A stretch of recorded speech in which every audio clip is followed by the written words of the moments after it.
It was 8:59 a.m. I was supposed to retire tomorrow. I had a speech drafted, a dinner planned, and a farewell card half filled with notes from the engineering team. Instead, I was sitting in a sterile conference room with Grayson Varelli, the 35-year-old CEO who hadn't even been born when I installed our first server. "You've had a good run, Avon. But let's be honest, your style doesn't fit the future."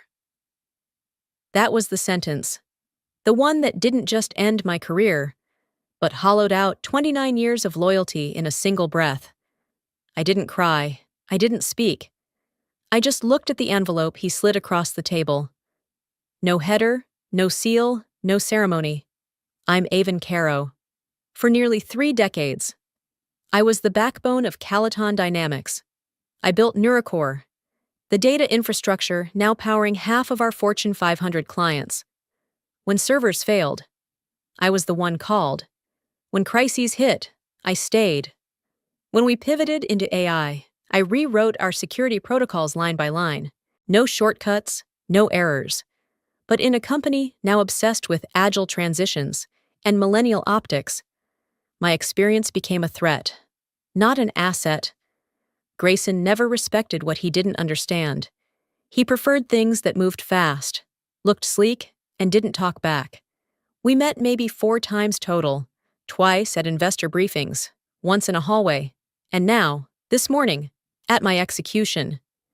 The contrast between us couldn't have been sharper. I wore flats and a navy blazer, same as always. He wore white sneakers and a smirk. "I trust you'll exit quietly," he added, already standing. No need to make this dramatic. He didn't wait for a reply. He didn't call me by name again. I left the room in silence. As I passed the digital display in the hallway, a board that looped through team bios and milestones, I instinctively looked for mine. Gone. Erased. No photo. No title. Not even a placeholder. 29 years. Reduced to a blink. I walked outside. The sun was too bright for how cold I felt. Not just cold from the betrayal. Cold from how cleanly it had been executed. Surgical. Like I'd never been there at all. I sat in the driver's seat for what felt like an hour. Though the dashboard clock said it had only been 12 minutes since I walked out of the building. My employee badge lay face up beside me, still clipped to the navy blazer I'd worn every Monday for the last 10 years. The photo on it was 5 years old, but the eyes looked just as tired as I felt now. 29 years. No goodbye, no handshake, not even a printed name on the envelope. I exhaled slowly and leaned back in the seat. My fingers itched to do something. Anything, but there was nowhere to go. So I just sat there, staring out at the morning sun bouncing off windshields in the parking lot. I remember how it started. In 1996, we didn't have an office. We had a dusty garage, 2 folding chairs, and a coffee machine that sputtered like an old lawnmower. The first version of the Calaton database lived on a server I built myself, soldering pieces together on a folding table while rain leaked through the roof. I wrote my first piece of production code at 3:47 a.m., using a secondhand desktop and a yellow notepad. I still have that note, grease stains and all. I was there when we landed our first contract. I stayed when 2 co-founders walked out. I worked 60-hour weeks when we launched NeuroCore. I hand-trained every junior engineer through the early 2000s. I took on roles no one else would touch. Compliance, encryption, even the occasional server room flood. I didn't just help build Calaton, I was Calaton. My phone buzzed beside me. A message from Theo, one of my brightest former trainees. "Theo, I don't understand. They said you retired. I saw them erasing your folders." I froze. "Retired?" That's not what Grayson said. I opened the internal HR portal on my phone. Surprisingly, my login still worked. A banner at the top read, "Join us in celebrating the voluntary retirement of Avon Caro after 29 incredible years." There was even a quote, fabricated and attributed to me. "I'm proud to pass the torch to a new generation and step into the next chapter of life." My jaw clenched. They hadn't just fired me. They rewrote the narrative, made it sound like I chose to leave. I accessed the metadata behind my file. The original departure reason said terminated. It had been overwritten just 2 hours ago. No one would know the truth. Not unless I told them. Not unless I did something. I stared out the windshield again. All that time. All those years. Erased with a smile and replaced with a lie. They thought I'd go quietly. But maybe I had one more line of code left to write. I didn't go back to that building to make a scene. I went back because something was pulling at me. Something I couldn't quite name until I stepped onto the 8th floor and saw it again. The hallway outside the executive wing hadn't changed. Clean glass, polished tile, and the spotlight still glowing warmly on the wall display. My photograph was still there. Me, standing shoulder to shoulder with Grayson Varelli, his hand resting lightly on my back, his grin polished to corporate perfection. And me, mid-laugh, head slightly tilted, expression polite, practiced, almost grateful. Below the frame, the plaque read, Avon Caro, Lifetime Contribution Award, for a moment. I just stood there, silent, watching the version of myself they'd chosen to frame, the version that made for good press. I remembered that day in nauseating detail. The applause that didn't quite reach the eyes of the people clapping, the way Grayson mispronounced the name of my system, called it Neuralink instead of Neurocore, and the thick folder he handed me right after the photo op. Blue cover, gold emblem.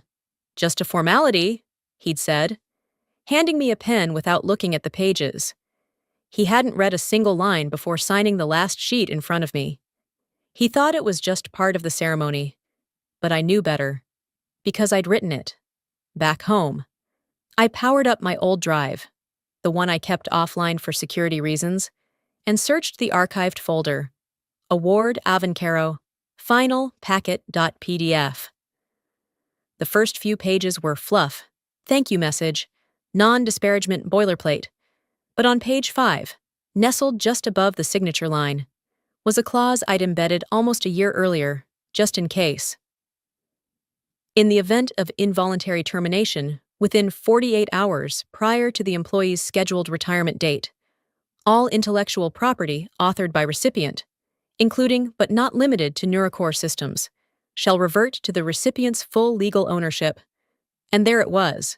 His signature, Grayson Varelli, CEO, in bold ink, date-stamped, certified by the legal department's notary system. He'd signed it, smiling, under the spotlight, with a crowd of witnesses. I closed the file and renamed it Transfer, Executed.pdf. That photo in the hallway? It wasn't just a tribute, it was evidence, a record of the exact moment he gave me back everything they thought they'd taken. They tried to erase me, instead. They handed me the master key. And this time, I wouldn't be quiet. The silence was different now. It wasn't hollow like before. Wasn't the stunned quiet that follows betrayal. This was the kind that settles into your spine and sharpens your focus. I sat at the old desk in my home office, surrounded by things nobody ever asked me about. The blueprint sketches, the handwritten code in spiral notebooks, the outdated backup drives labeled in fine point Sharpie.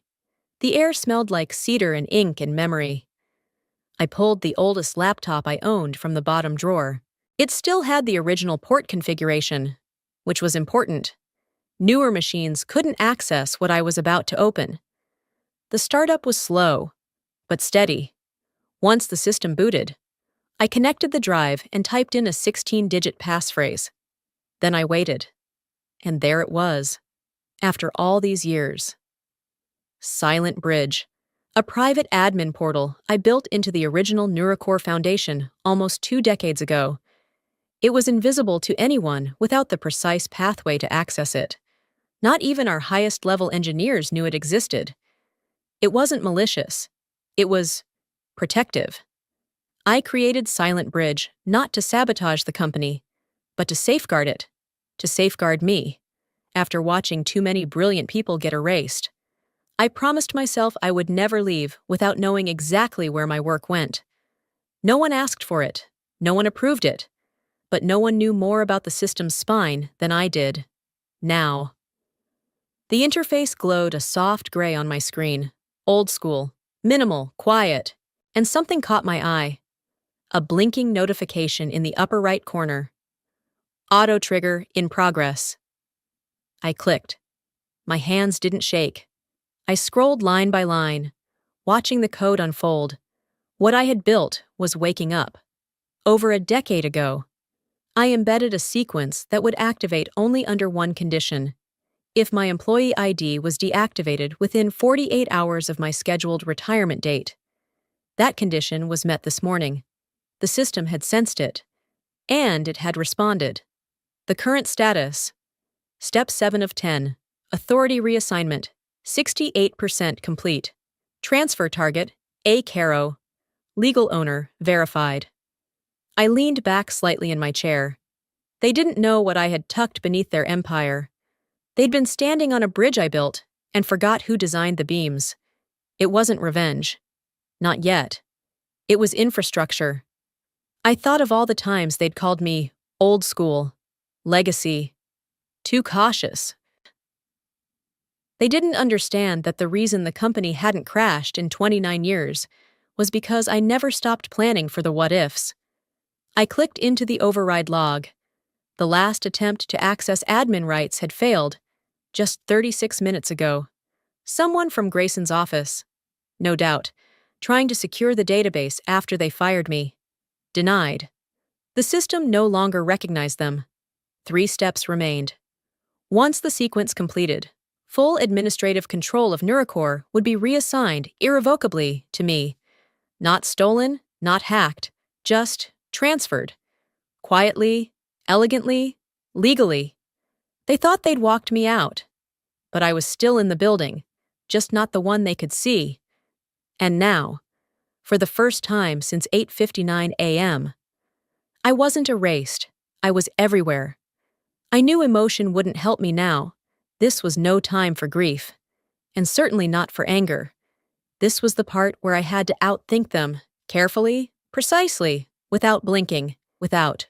Grayson believed he'd cut me off from the system at 8:59 a.m. But systems, real systems, don't rely on surface access. They run deeper, layers within layers, mirrors within vaults. And I had built every layer. There were 3 known copies of the Neurocore database, each for a different tier of access. If I was going to confirm whether Silent Bridge had truly triggered the transfer, I needed to inspect each copy. The first was the internal server, the mainframe housed in Calaton's underground operations floor.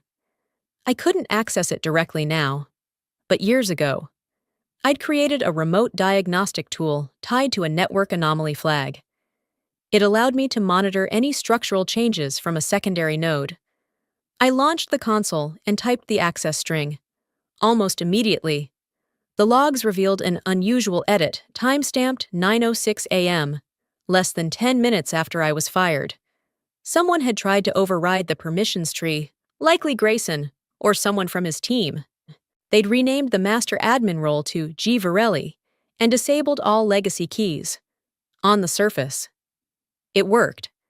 But I kept reading. 5 years ago, I'd embedded a reverse gate protocol in the root directory. It wasn't labeled, not even commented in the code. It didn't protect the data, it watched it. And if anyone modified critical authority fields without original creator approval, it flagged the change and began duplication. That duplication went to the second location, my personal cloud archive.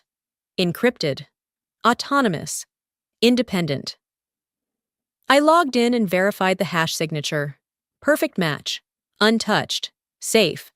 The third and final copy lived on an air-gapped hard drive. It was stored in my home, sealed in a fireproof case beneath the floorboard of my office. I plugged it in now, just to be sure. Same structure, same checksum, same silent watermark code. I breathed, slow, steady. All 3 copies confirmed the same truth. Silent Bridge was live. The transfer had started. The system knew who its architect was. Grayson thought he'd taken control. What he didn't realize was that the only version he'd touched was the one designed to fold under pressure. The real spine of the database had already rerouted itself the moment he changed the title field. He may have deleted my name from the hallway, but in the code, deep in the bones, my signature still lived. And it was watching him now. The coffee in my hand had gone cold. But I hadn't noticed until I tried to take a sip and winced. Bitter. Lifeless. Like everything else today. I was parked in the far corner of my driveway. Engine off. Door half cracked open, like I couldn't decide whether to go in or just keep sitting here. My blazer was still draped across the passenger seat, and my employee badge lay face down beside it. Its clip twisted awkwardly like a broken limb. I picked it up slowly and stared at the photo. It wasn't a great picture, too much light on my cheek, my hair slightly frizzed. But I remembered the moment it was taken. I had just finished debugging a network outage that no one could solve for 3 days. I was exhausted, sweaty, triumphant, and still smiled for the camera because the intern holding it looked nervous. Now it felt like someone else's face. I leaned back against the headrest and closed my eyes. The weight of everything I'd carried, every night I worked late, every meeting I padded for someone else's ego, every time I stayed quiet just to keep the team steady, pressed down on my chest like stone. What was I doing? Grayson had won. He hadn't just fired me. He'd rewritten my exit, stripped my legacy, smiled while doing it. I'd spent the last few hours rechecking backups, confirming system integrity, verifying protocol triggers, building the legal wall brick by brick. But now, in the stillness, I wasn't sure if I had the strength to finish it. What would be the point? Even if I proved them wrong, what would be left? Just me, in a driveway, with a bitter cup of coffee and an erased name. I powered up my laptop, not to fight back, but to shut everything down. I was going to delete Silent Bridge, wipe the transfer log, let them have it all, let it end. The system booted. A single file blinked at the center of my screen.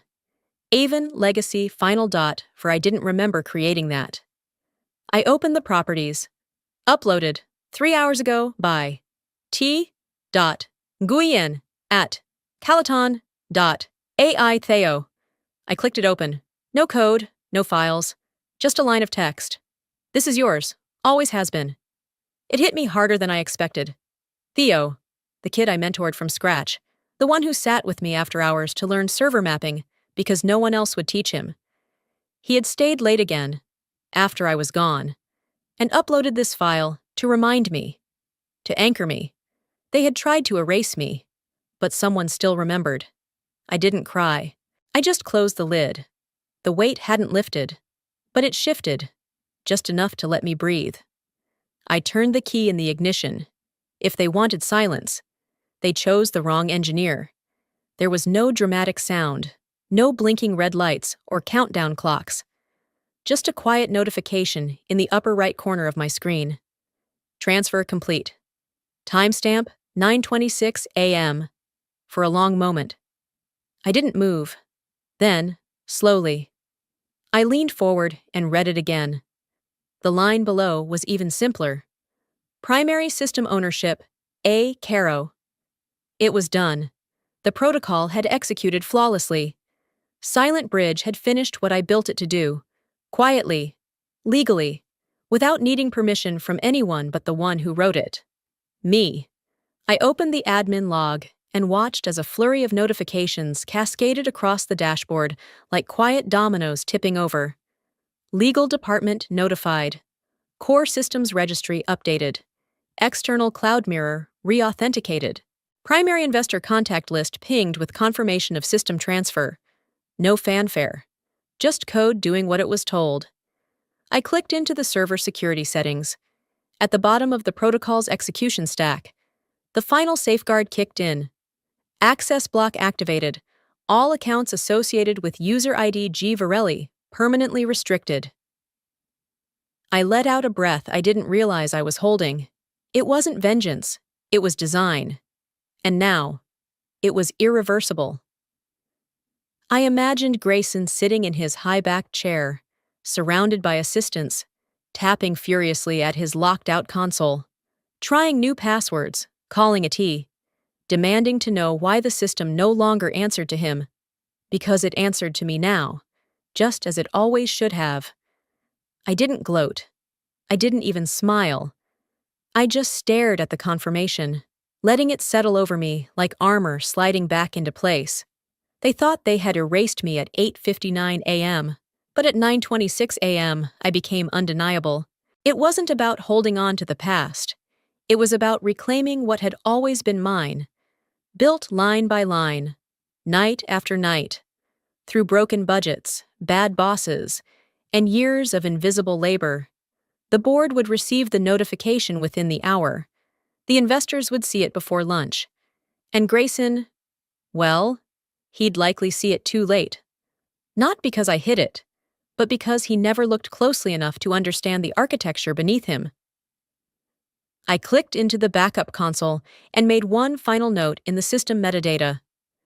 Restored to original hands, designed with purpose, reclaimed with silence. Then I closed the laptop.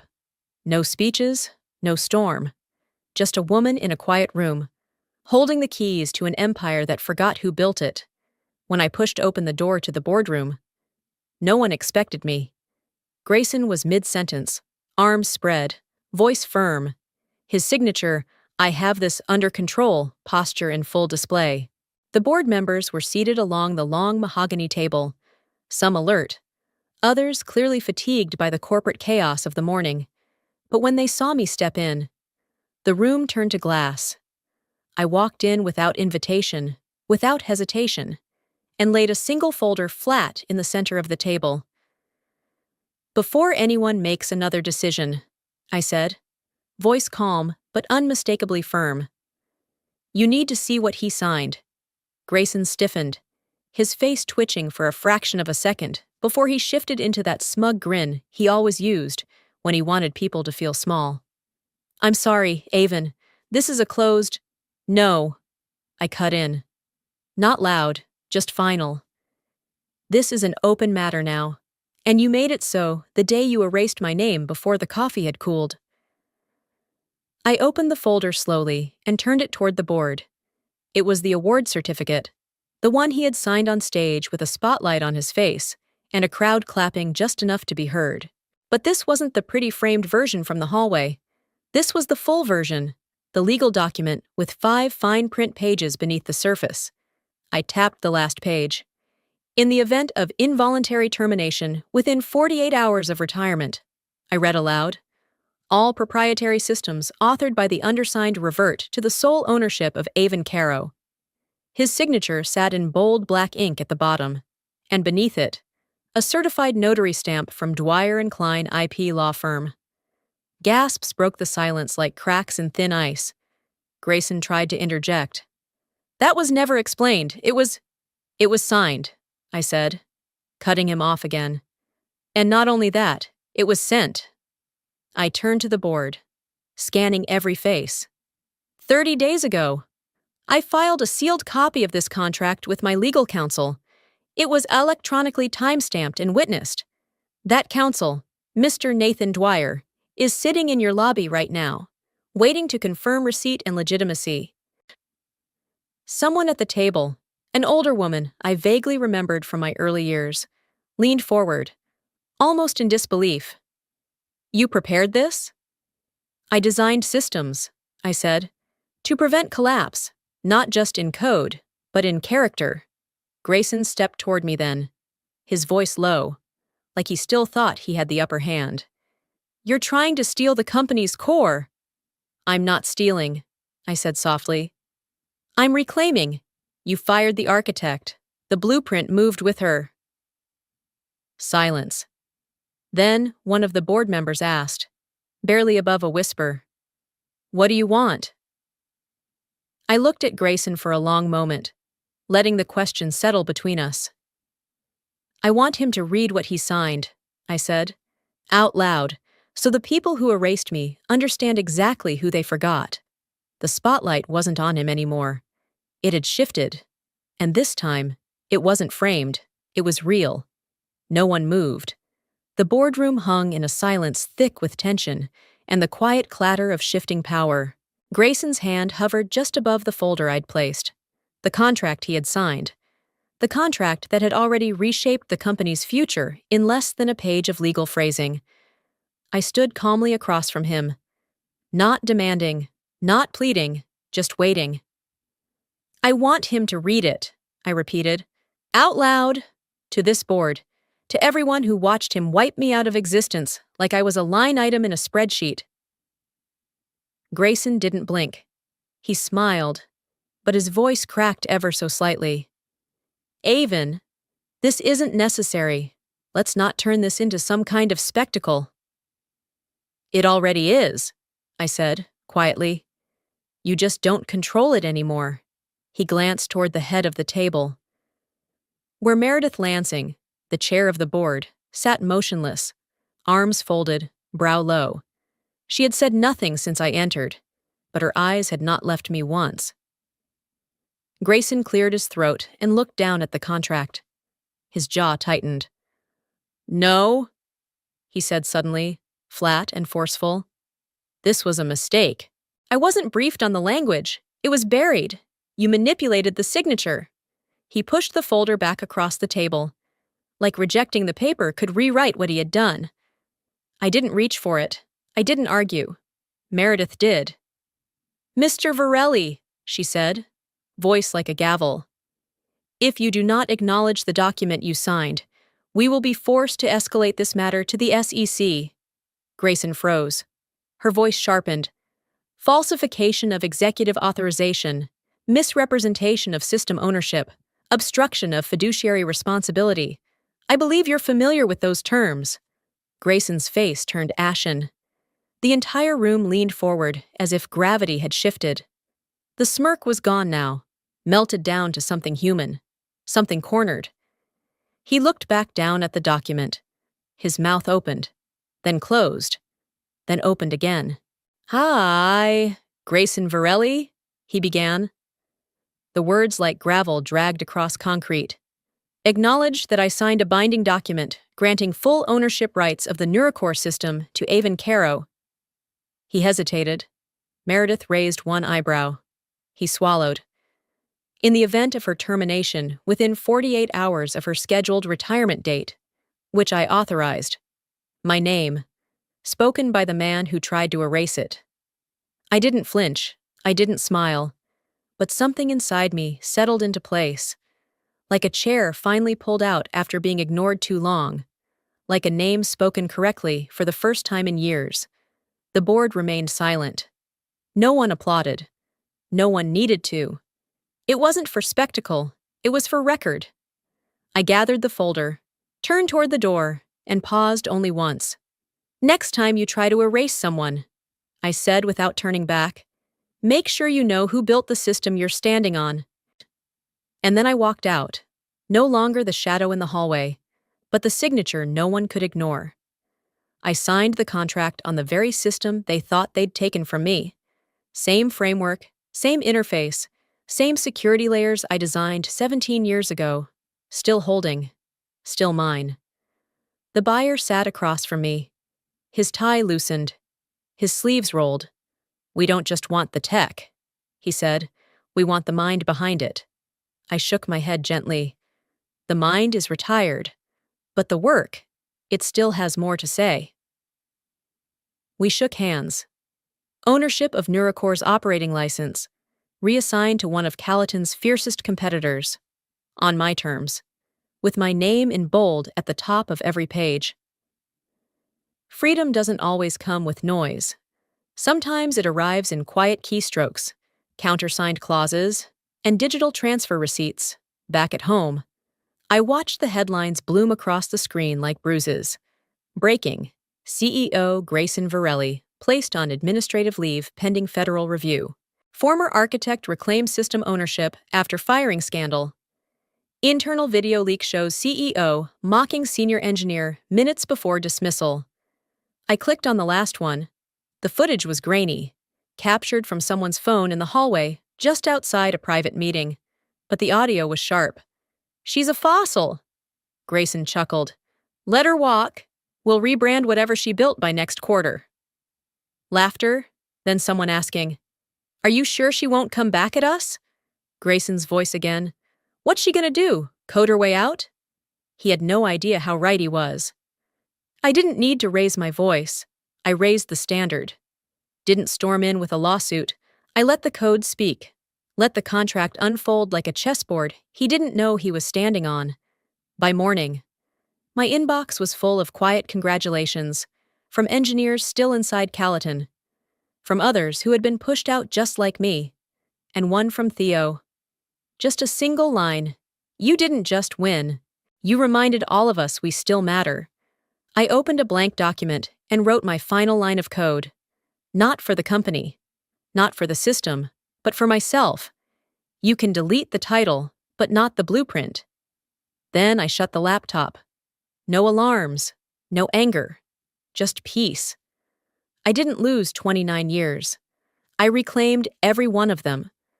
Some legacies don't need permission to survive, especially when they're written in your own code. If this story moved you, share it with someone who's been underestimated, silenced, or pushed aside. Drop a comment below. Tell us your Avon moment, like if you felt the power shift. Subscribe if you believe the builder always deserves the final word.